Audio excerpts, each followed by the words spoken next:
నమస్కారం వార్తలకు స్వాగతం. ముందుగా ముఖ్యాంశాలు. మాజీ CM Jaganmohan Reddy press meet, పలు అంశాలపై వివరణ. మంత్రి కొండ సురేఖ ప్రెస్ మీట్, మాజీ మంత్రి కేటీఆర్ పై ఫైర్. మాజీ సీఎం జగన్మోహన్ రెడ్డి మీడియా సమావేశం నిర్వహించారు. ఈ సందర్భంగా చంద్రబాబు నాయుడుపై ఆయన మండిపడ్డారు. మన 5 సంవత్సరాలలో ఎక్కడా కూడా తప్పు చేయాల, ప్రజలకు చెప్పిన ప్రతి మాట నెరవేర్చడం.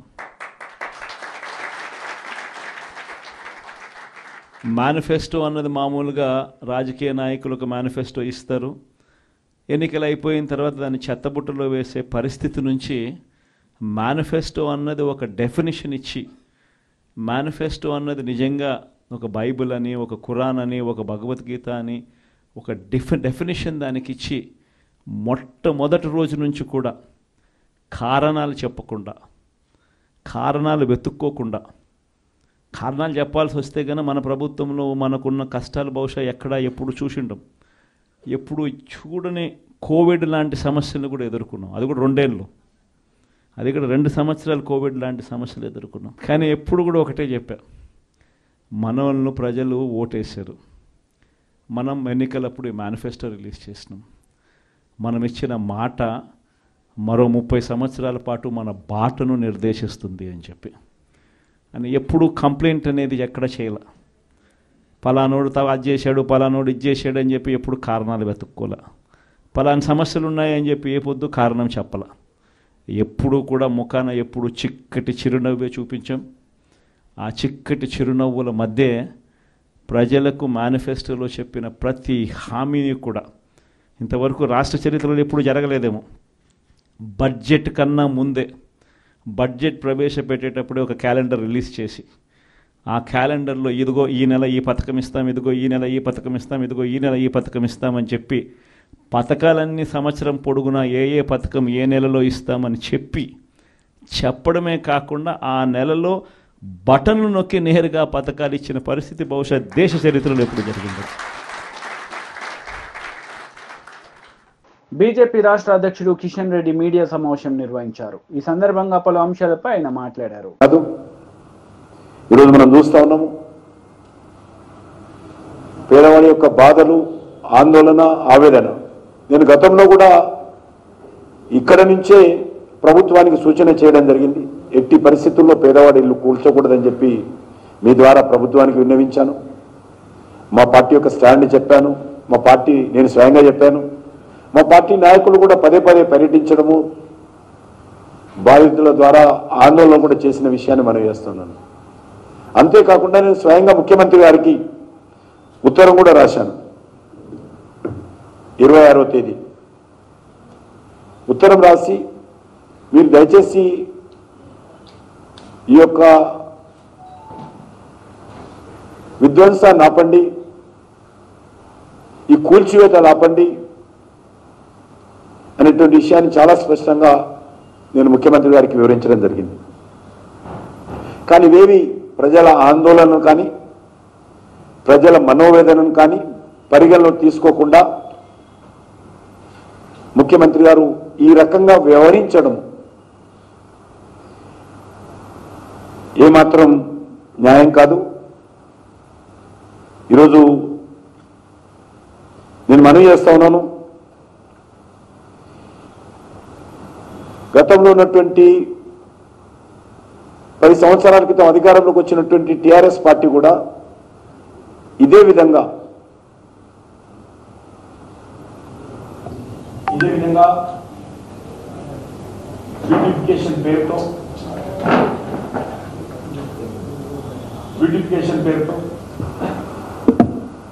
బ్యూటిఫికేషన్ పేరుతో కేసీఆర్ టీఆర్ఎస్ ప్రభుత్వం కూడా కార్పొరేషన్ ఏర్పాటు చేయడం జరిగింది. దానికి పెద్దలు గౌరవనీయులు ప్రేమ్ సింగ్ రాథోడ్ గారిని ఆ రోజు మాజీ శాసనసభ్యులు వారు టీఆర్ఎస్లో ఉన్నప్పుడు వారిని చైర్మన్గా పెట్టారు. ఇదే విధంగా మార్కింగ్ కూడా చేశారు. కానీ ఆ రోజు ప్రజల నుంచి తీవ్ర నిరసన వస్తే వెనుకడుగు వేయడం జరిగింది. టీఆర్ఎస్ ప్రభుత్వమే దీనికి బీజం వేసింది, బ్యూటిఫికేషన్ బీజం. దీన్ని రేవంత్ రెడ్డి గారు భుజాల మీద ఎత్తుకొని ఈరోజు ప్రజల మీద కడుపుల మీద తన్నుకుంటూ ముందుకెళ్తా ఉన్నాడు.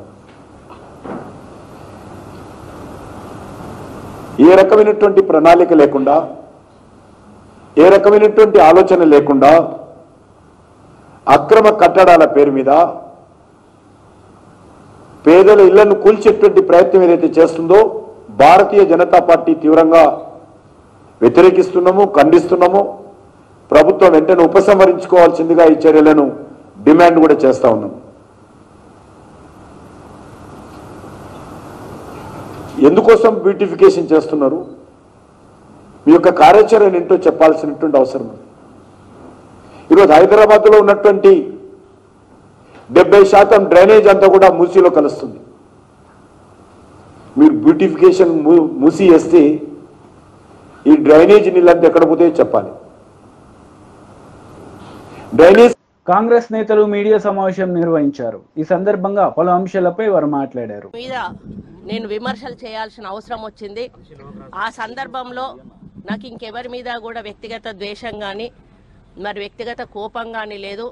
అనుకోని ఆ సందర్భంలో ఒక కుటుంబం మాట నేను తీయడం ఏదైతే ఉందో అది అనుకోకుండా నా నోటి నుంచి జరగడం జరిగింది. ఆ తర్వాత వారి ట్వీట్ చూసిన తర్వాత నేను కూడా చాలా బాధపడ్డాను. ఎందుకంటే ఏ విషయంలో నేనైతే బాధపడతా ఉన్నానో ఆ విషయంలో నేను ఇంకొకరిని నొప్పించాను అని తెలిసి రాత్రి వెంటనే మరి దాన్ని వెనక్కి తీసుకుంటూ నేను ట్వీట్ చేయడం జరిగింది. కాబట్టి నాకు జరిగిన అవమానం, నేను పడ్డ బాధ ఇంకొకరు పడకూడదు అనేటువంటి ఒక ఆలోచనతోటి నేను బేషరతుగా దాన్ని వెనక్కి తీసుకోవడం జరిగింది. కానీ కేటీఆర్ విషయంలో మాత్రం తగ్గేది లేదు. ఆయన తప్పనిసరిగా క్షమాపణ చెప్పాల్సిన అవసరం ఉంది. ఆయనే చేసేదంతా చేసి ఈరోజు నన్ను క్షమాపణ చెప్పాలి అని డిమాండ్ చేయడం ఏదైతే ఉందో మరి దొంగ అని తనే దొంగ అని అరిచినట్టుగా ఉంది. ఆ విషయంలో మాత్రం ఎట్టి పరిస్థితుల్లో కూడా వెనక్కి తగ్గేది లేదు.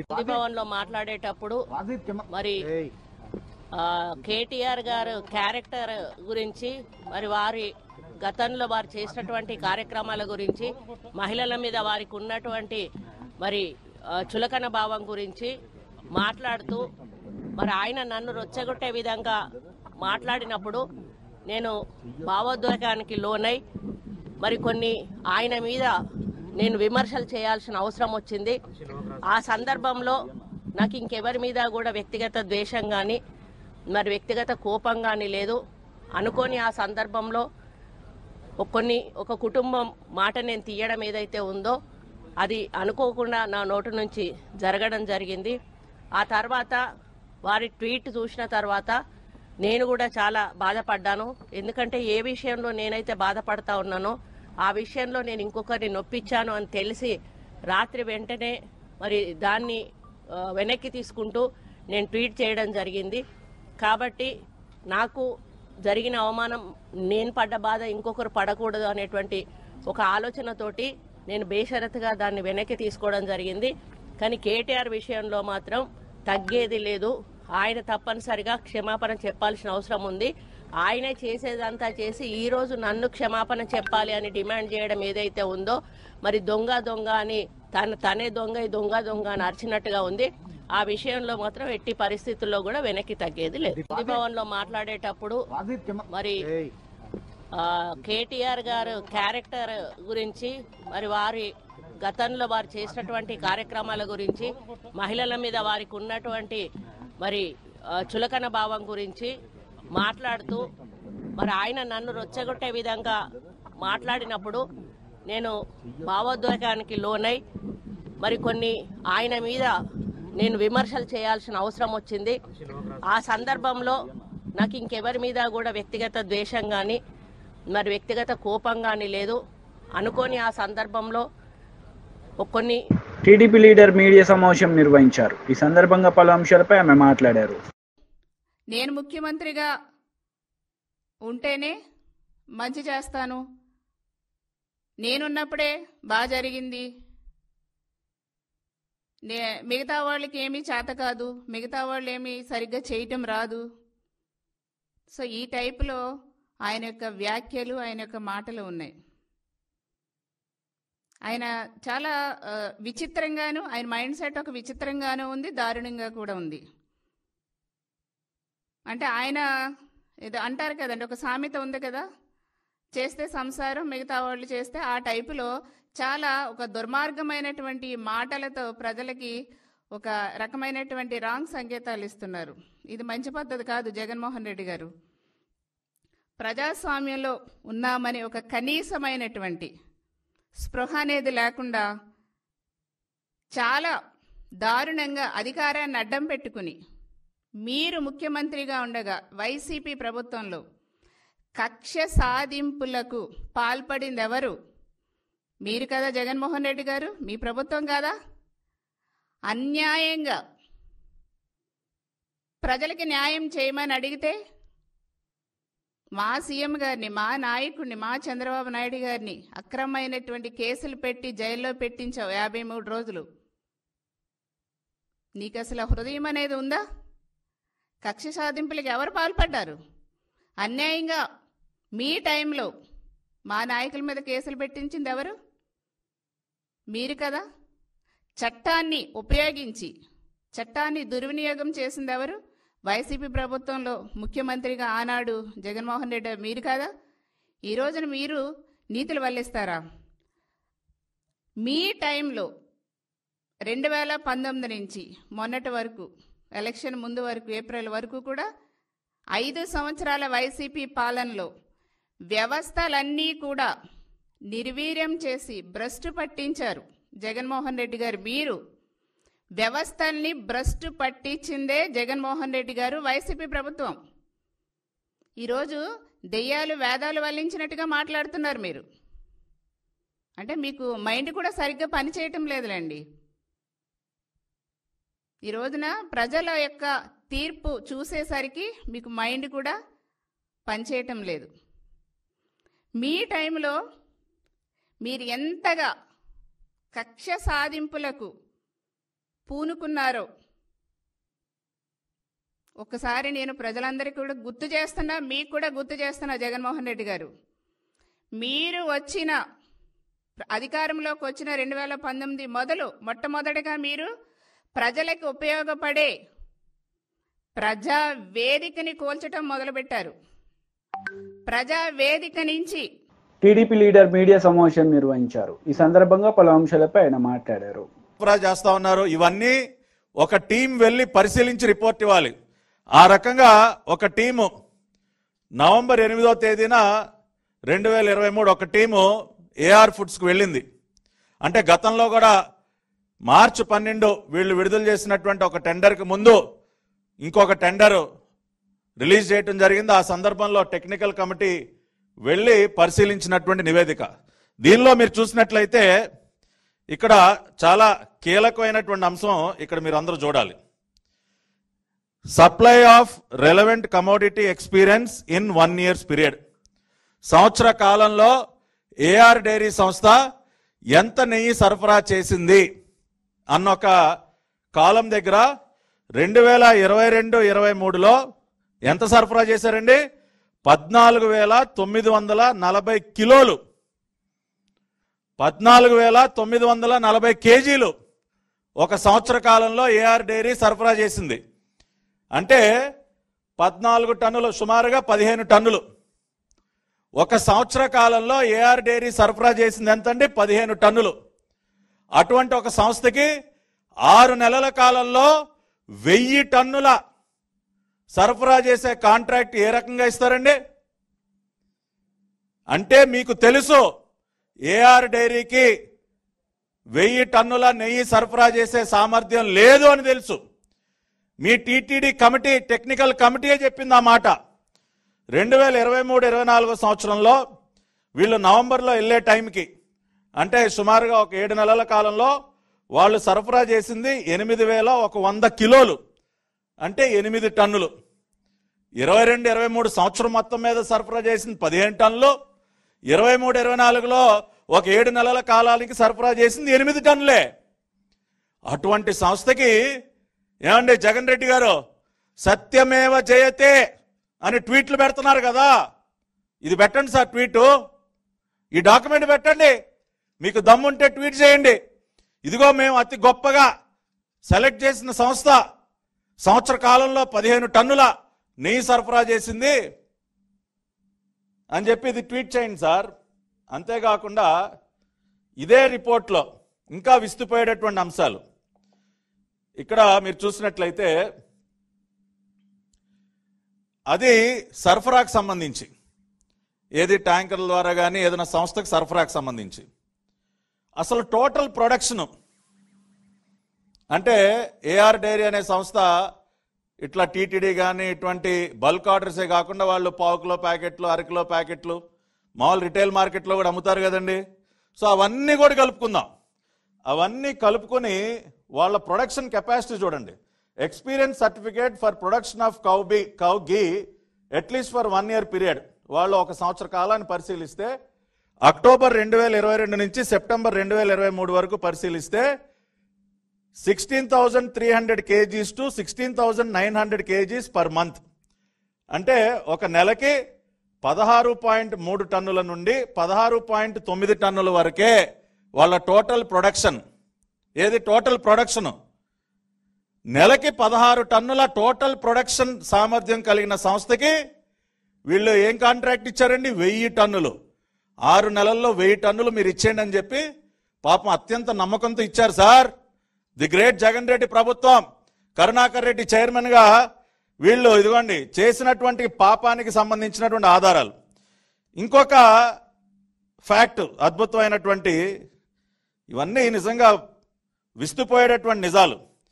దీనిలో గీ స్టోరేజ్ కెపాసిటీ, ఆ సంస్థలో ఉన్నటువంటి గీ స్టోరేజ్ కెపాసిటీ ఎంత అని ఉన్నప్పుడు ఇక్కడ చూసారా, storage tank capacity 6 KL, 6 kilolitres అంటే 6 టన్నులు. ఆ సంస్థలో ఉన్నటువంటి స్టోరేజ్ ట్యాంక్ కెపాసిటీ టోటల్ 6 టన్నులు. ఇవాళ టీటీడీకి సరఫరా అయ్యేటువంటి ఒక్కొక్క లారీ 16 టన్నుల లారీ వస్తుంది గీ. 6 టన్నుల స్టోరేజ్ కెపాసిటీ ట్యాంకుతో మీరు 16 టన్నులు. బీఆర్ఎస్ లీడర్ మీడియా సమావేశం నిర్వహించారు. ఈ సందర్భంగా పలు అంశాలపై ఆయన మాట్లాడారు. హైదరాబాద్ మెట్రో రైల్ అనేది మరి 2014లో మరి ఆ రోజు తెలంగాణ రాష్ట్రం ఏర్పడిన తర్వాత మరి గౌరవ ముఖ్యమంత్రి కేసీఆర్ గారు అప్పటికే ఏదో అరకొరగా నడుస్తున్నటువంటి ఆ మెట్రో పనులన్నింటినీ కూడా సమీక్షించి మెట్రో పనులన్నింటినీ కూడా వేగవంతంగా పరిగెత్తించి పనులన్నింటినీ కూడా పూర్తి చేసి మరి రికార్డ్ స్థాయిలో 2017లో మొదటిసారి, మళ్ళీ రెండోసారి 2021లో మరి దాదాపు 69 కిలోమీటర్ల మేర పూర్తి చేసి ప్రజలకు అందుబాటులో తీసుకువచ్చి ప్రజలు మన్ననలు పొందిన సంగతిని గుర్తు చేస్తా ఉన్నాను. మొత్తం హైదరాబాద్ నగరంలో ఉన్నటువంటి మెట్రో రైల్ భారతదేశంలో అన్ని నగరాల్లో 3వ అతిపెద్ద మెట్రో రైల్గా విస్తరిస్తూ అనేక మంది మరి ప్రయాణికులకి కానివ్వండి, మరి చాలామందికి నగర పౌరులకి అందుబాటులో తీసుకొచ్చి మరి అందుబాటులో తీసుకొచ్చి దాన్ని చక్కగా ప్రజలకు ఒక జీవనాన్ని, మరి నాణ్యమైన జీవనాన్ని కొనసాగించే విధంగా, కాలుష్యం తగ్గించే విధంగా, పబ్లిక్ ట్రాన్స్పోర్ట్ పైన డిపెండ్ అయ్యే విధంగా చక్కగా క్వాలిటీ తయారు చేసి తీర్చిదిద్ది ముందు తీసుకెళ్తున్న సందర్భంలో మరి ఆ రోజు అటు మెట్రో రైల్ని ఎయిర్పోర్ట్కి కూడా తీసుకువెళ్ళాలన్నటువంటి ఆలోచనతోని రాయదుర్గం నుండి మరి అక్కడ అక్కడ రింగ్ రోడ్ పై నుంచి ఆ పనులకి శంకుస్థాపన కూడా చేసినారు. మరి దాదాపు 10 లక్షల మంది ఐటీ ఉద్యోగులతో పాటు అనేక మంది జనాభా ఉన్నటువంటి ప్రాంతం ఇదంతా కూడా ఆ ఉన్న రూట్ని కూడా క్యాన్సిల్ చేసేసినారు. ముఖ్యమంత్రి గారు వారి యొక్క అనాలోచన విధానంతో, అశాస్త్రీయ పద్ధతితోని వారు ఏమీ ఆలోచన చేయకుండా దాన్ని రద్దు చేసినటువంటి సందర్భం నేను ఇప్పుడు మీ ద్వారా ప్రజలకు తెలియదలుచుకున్నాను. అంతేకాకుండా రెండో దశ మెట్రో పనులకని చెప్పేసి మరి మొన్న బడ్జెట్లో కూడా దాదాపు మెట్రో విస్తరణకి 24,000 కోట్ల రూపాయలని మరి అవసరమని చెప్పి అంచనా వ్యయం చేస్తే కేవలము ప్రకటించింది బడ్జెట్లో 1,100 కోట్ల రూపాయలు మాత్రమే. మళ్ళీ ఇది కాకుండా కొన్ని 2 రోజుల క్రితం మెట్రో రైల్ వారు కొన్ని ఎక్స్టెన్షన్ ఆఫ్ మెట్రో రైల్ అని చెప్పి కొన్ని ప్రాంతాలన్నింటి కూడా వివరించుకుంటూ కొత్తగా 4th సిటీ కూడా డిపిఆర్లు తయారు చేస్తున్నాము. ప్రభుత్వము సూచించింది, ప్రభుత్వం యొక్క ఆలోచన ఉన్నది.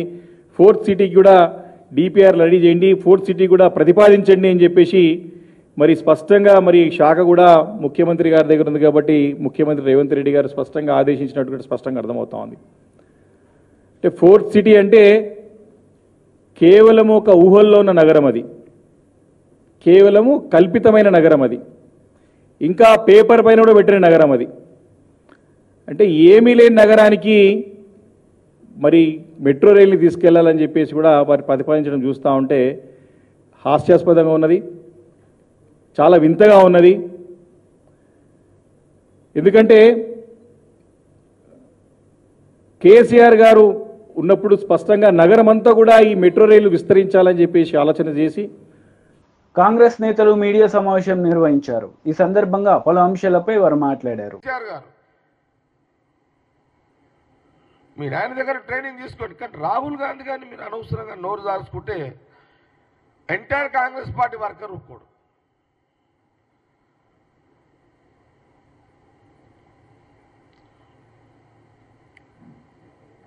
రాహుల్ గాంధీ శీలాన్ గురించి మాట్లాడే నైతిక హక్కు కేటీఆర్కి లేదు.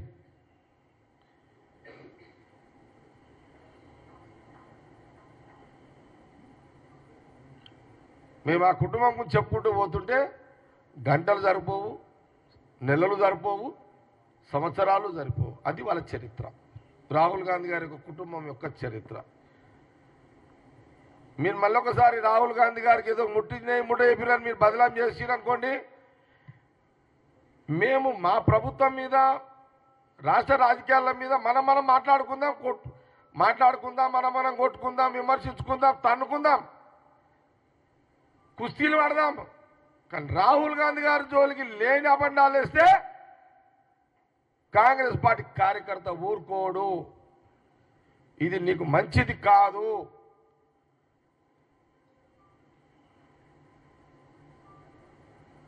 మీలాంటి ప్రతిపక్ష నాయకులు ఇంకా 20 ఏళ్ళు మాకు ప్రతిపక్షంగా అట్లా ఉండాలి. మీ నాయకులు ప్రతిపక్షంగా మీరు అట్లుండి మాకు అవసరము ప్రతిపక్ష పార్టీగా. కాబట్టి ఇది మంచి పద్ధతి కాదు. రాహుల్ గాంధీ గారి పట్ల విమర్శించి మరోసారి మాట్లాడితే అది నీకు మంచిది కాదు, నువ్వు అప్రతిష్ట పాలవుతావు అని నేను మీడియా ద్వారా సూచన చేస్తున్నా.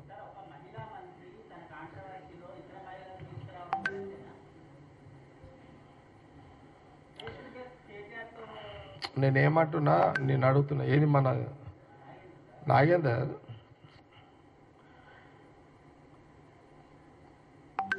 ముందు కొండ సురేఖ గారిని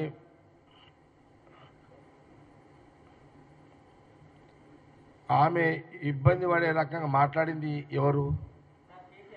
నేను అడిగినది నా మాటను మొదలు కొండ సురేఖ గారిని డిస్టర్బ్ చేసి ఆమెను సోషల్ మీడియాలో బదలాం చేసింది ఎవరు చేశారు?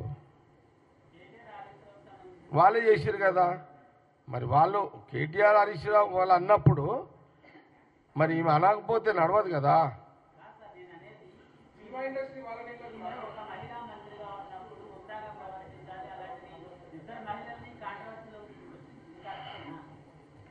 ఇప్పుడు ఫస్ట్ రాయి ఎవరు కొట్టిరు అది చెప్పండి నాకు. ఫస్ట్ ఇవన్నీ వద్దు పైగా.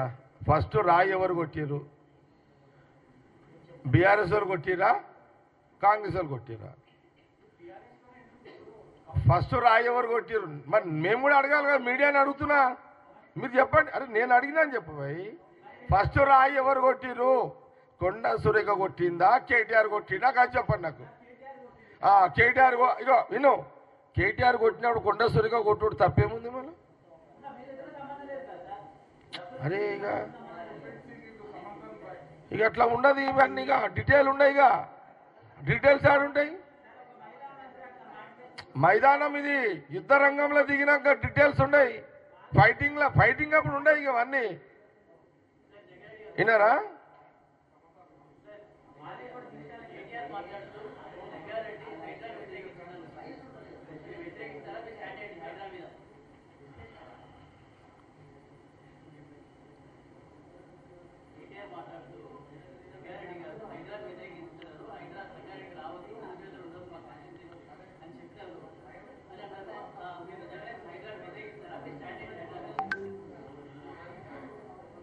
అల్టిమేట్ నా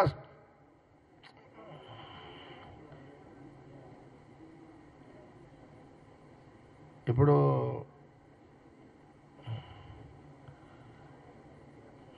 అది హైడ్రా, ఇప్పుడు గవర్నమెంట్